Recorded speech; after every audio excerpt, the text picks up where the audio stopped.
Okay, I hope this is recording this time. Okay, record गरेको button थिच्न बिर्सिरहेछ. Okay, so as a switch को बारेमा कुरा गर्छौं. Last भिडियोमा we talk about if else. Simple if else मात्रै गरे त else if पनि हामीले गरेन हैन. त्यो बिस्तारै प्रोजेक्ट गर्दाखेरि चाहिँ गर्छौं. We will be doing a lot of projects. जति प्रोजेक्ट गर्दै गए त्यति नै सिक्दै जान्छ है. So let's talk about switch. Switch चाहिँ अब if you have done अगाडिको भिडियोमा त्यो if you have done if else exactly same thing हो. तर स्विच केस युज गर्ने एउटा पोइन्ट आउँछ जुन मैले एक्सप्लेन गरिहाल्छु. So let's just create one folder.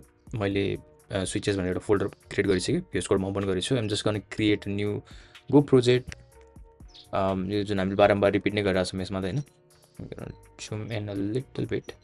Okay, so learn switch मोडलको नाम त्यो राखेँ. And then I'm gonna just create a main dot go. Okay, यहाँसम्म सबै ठिक छ. म बेसिक स्टार्टर प्लेट टेम्प्लेट राखिहाल्छु यहाँ है. जुन सबैमा रिपिट नै भइरहेको छ. Function main and then fmt dot print LN hello. Okay, let's just go and run the code. Run the code. Hello. Perfect. यहाँसम्म ठिक छ है.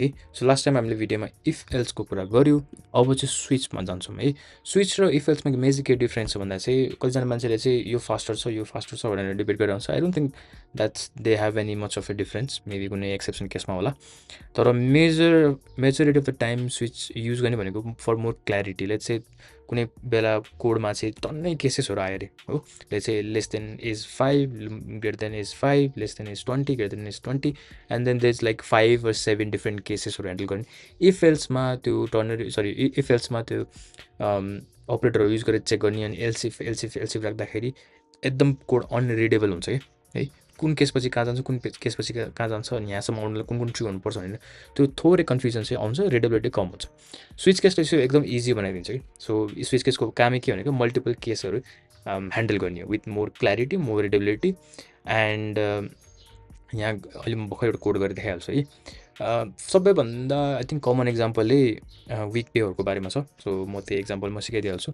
सिन्ट्याक्स एकदम इजी छ. सो फर एक्जाम्पल म पहिला एउटा भेरिएबल बनाउँछु. प्रोजेक्ट चाहिँ कस्तो भन्दा लेट्स क्रिएट ओके. सो एउटा कुनै डे माग्छ, आज कुन दिन हो भनेर भन्छ. सन्डे मन्डे ट्युसडेवाला. अनि जुन दिन हो त्यो अनुसारको केही न केही मैले म्यासेज प्रिन्ट गरिदिनु पऱ्यो. सो मसँग एटलिस्ट पनि 7वटा केसेस छ. इफ एल्समा राख्दा त्यो अलिकति बल्की हुनसक्छ. सो यसलाई स्विच केसमा हाल्दैछु है. If again you don't know about switch case, म स्विच केस युज गर्दिनँ. I will do if else भन्यो भने it's completely fine. This is not wrong है. जुन गर्दा पनि हुन्छ. म इफ गर्दिनँ स्विच लगाउँछु, स्विच गर्दिनँ इफ लगाउँछु, इट्स फाइन. धेरै सोच्नै पर्दैन है. सो एउटा भेरिएबल बनाऊँ. Let's call it day. र डे चाहिँ यसले मन्डे भनौँ है. अब केसेसहरू लगाऊँ. सो स्विच स्टेटमेन्ट कसरी सुरु गर्छ भन्दा you have to start with switch keyboard. Switch keyboard use गर्यो. त्यसपछि कुन भेरिएबलको केसेसलाई चेक गर्ने. सो अहिलेको लागि यो जुन डे भन्ने छ, डेलाई मैले तल राख्दिएँ र curly bracket open close. Again there is no this small bracket है. प्यारेन्थेसिस हुँदैन. ओके, सो यहाँसम्म भयो है. सिम्पल छ. अब केसेसहरू ह्यान्डल गरौँ. केसेसहरू ह्यान्डल गर्ने भनेको स्विच केसमा जस्तै केस भनेर लेख्छु. फर्स्ट केस के ह्यान्डल गर्ने जे लेखे नि भयो. सो फर इक्जाम्पल म मन्डे नै लेख्छु. मन्डे ह्यान्डल गर्छु.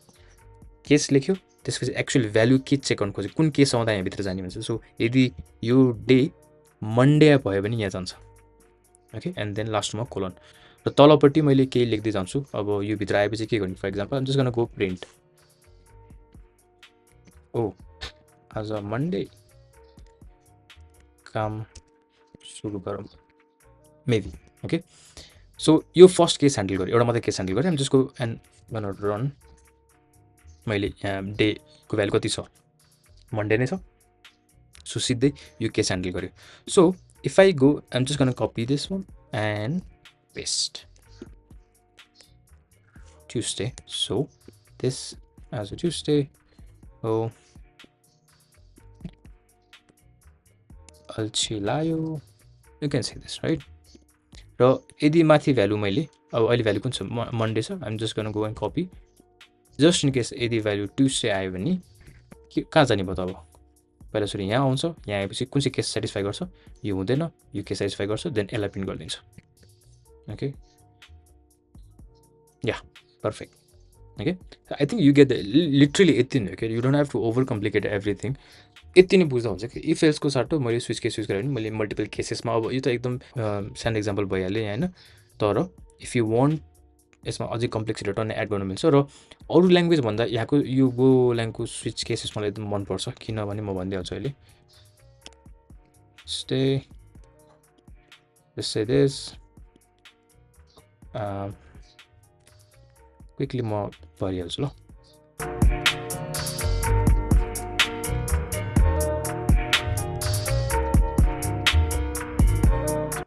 ओके, सो यहाँ हेरौँ है, जस्तै फर इक्जाम्पल यहाँ कति धेरै कन्डिसन्सहरू आउँदो रहेछ नि त होइन। सो 7वटा कन्डिसन्स नै आयो। इफ एल्स भएको भए यहाँ धेरैवटा त्यो ब्राकेट खोल्दै ओपन गर्दै कोड लेख्नु परिरहेको हुन्थ्यो अपरेटर लगाएर, तर यहाँ चाहिँ इजिली केसहरू ह्यान्डल गर्न सकेँ। Okay, so this is I think pretty much it. Starting गर्दा यो पोइन्टसम्म चाहिँ सिक्दा भइहाल्यो है। मैले फर इक्जाम्पल कुन चाहिँ केस चेक गरौँ, सन्डे चेक गर्छु। सन्डे राख्यो भने के दिन्छ होला एन्सर, इट सुड गिभ बिदा।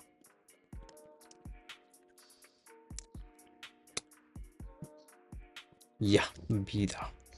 अब यहाँ हेरौँ है, अर्को एउटा अब केस के छ यहाँ, अर्को केस डिफल्ट केस भनेर भन्छ। फर इक्जाम्पल यहाँ डेमा सन्डेदेखिबाट स्याटरडेसम्म आउनुपर्ने, तर युजली ऱ्यान्डमली के हाल्दै अरे यहाँ इनपुट। अहिले त मैले हार्ड कोड गरिरहेको छु, तर अहिले एजुम गरौँ न युजली हालेको भ्यालु भनेर।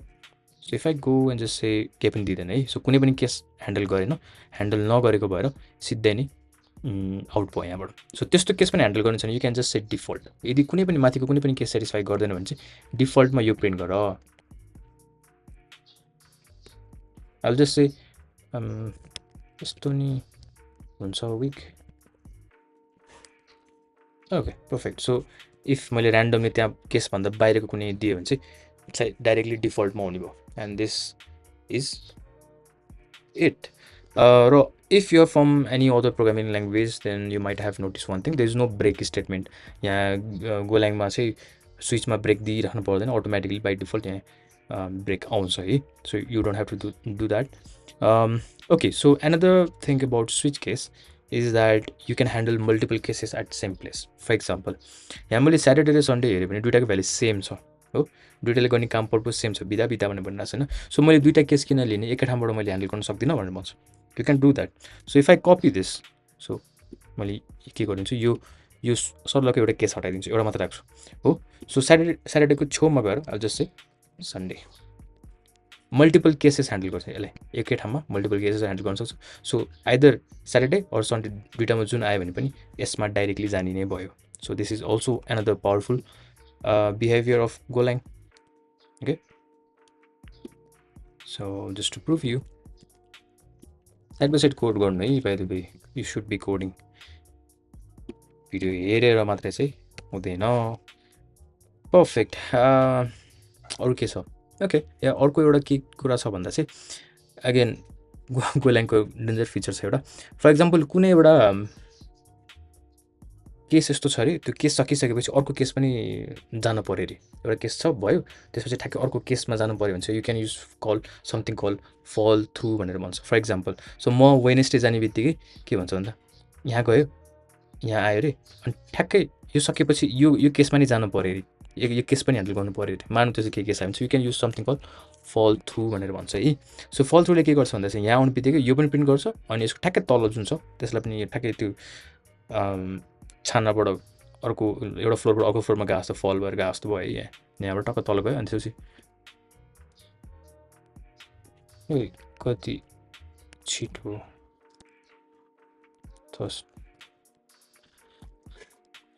आयो लल। Okay, so let's handle this case. So if I go and मैले यसलाई प्रिन्ट गरेँ भने नो। ओके ओके, सो आज वेडनेसडे अल्छिलायो, देन आज थर्सडे, कति छिटो थर्सडे आयो लल। सो वेडनेसडे भन्ने बित्तिकै थाहा नै पाएन अर्को केस गएको भनेर होइन, अर्को दिन आएको थाहा नै पाएन। So yeah I think this is everything that you should know. Again यसमा अझै धेरै कुराहरू छ, बट सिन्स हामी एकदम बिगिनर फ्रेन्डली टार्गेट गरिरहेको छौँ, this is more than enough for you to get started. Let me know if there is any questions. I hope you guys are coding side by side. Video हेरेर मात्र हुँदैन. यो एकदम बिगिनरलाई target गरेर यसपछि हामी यो सिरिज सकिसकेपछि अर्को सिरिजमा चाहिँ we will be focusing more on advance concept, concurrency, web सर्भरहरूको कन्सेप्टहरू, मेबी कम्पाइलरहरूको सानो सानो फाइल ह्यान्डलिङको कन्सेप्टहरूमा अलिकति एडभान्स छ. त्योतिर चाहिँ अर्को सिरिजमा जाउँला. सो अब आई थिङ्क 4 to 5 भिडियोज बाँकी छ यो सिरिजमा. त्यो सकिसकेपछि चाहिँ नेक्स्ट मन्थबाट will I can start with Golang for more advance topic. Right. All right, see you guys. Bye bye.